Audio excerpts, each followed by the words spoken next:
Raidījuma Trapins pielikums. Mans sarunas biedrs, Labklājības ministrs Reinis Uzulnieks.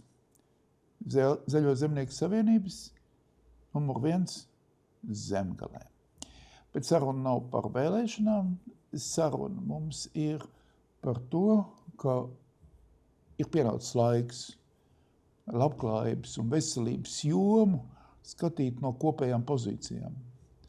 Diemžēl pēdējā laikā veselības ministrs nekādīgi nezināja, kurā vietā atrodas labklājības ministrija, un līdz ar to daudzas lietas palika nerisinātas.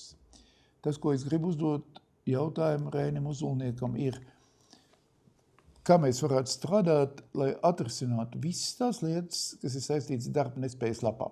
Tur ir vesela virkni neatrisināti jautājumi, gan no medicīnas, gan no labklājības puses. Un ja mēs strādātu kopā un racionāli, tad šo sistēmu mēs tomēr varētu sakārtot. Viennozīmīgi vajadzētu un vajag sakārtot, jo esmu bijis visās 42 pašvaldībās, tiekoties ar uzņēmējiem, gan LTRK, LDDK. Viens no, ko viņi visi kā viens norāda, tā ir slimības lapa. Jeb, ka bieži viņam ir slimības lapa, bet viņš tikpat labi ir kādā izklaides vietā vai paralēli strādā nelegāli citu darbu. Man ļoti patīk tas tāls piemērs, kā viņu izsauca uz biroju, lai izrunātu, viņš braucot atpakaļ uz biroju saslim.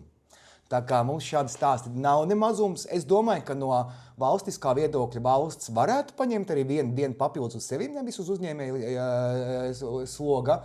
Otrs, mums būtu nopietnāk jāpiet to, vai visiem tiešām, kam ir piešķirt slimības apti, ir nepieciešama. Es domāju, tie varētu arī runāt par ģimenes ārstiem.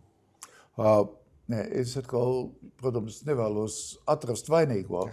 Es vēlos atrast vainas sistēmā. Mums ir pārliek liela birokrātija no abām pusēm, vai mēs tur varam kaut ko darīt, lai, teiksim, tā birokrātija netraucētu ģimenes ārstam racionāli novērtēt šī pacienta spējas un varēšanu strādāt.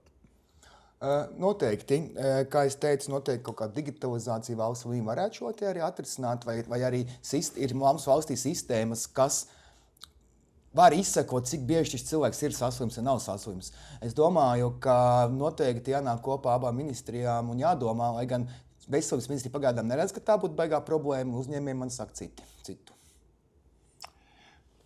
Es tev vēl visu to plašo jautājumu spektru, kas ir saistīts ar Labklājības un veselības ministrijas sadurēm, domāt, risināt un atrisināt. Un to es tev novēlu nākošajā saimā un mīļiem vēlētājiem vēlu Zemgalē. Balsojiet par Reinu Uzulnieku, numur 1, ZZS sarakstā, numur 4. Paldies!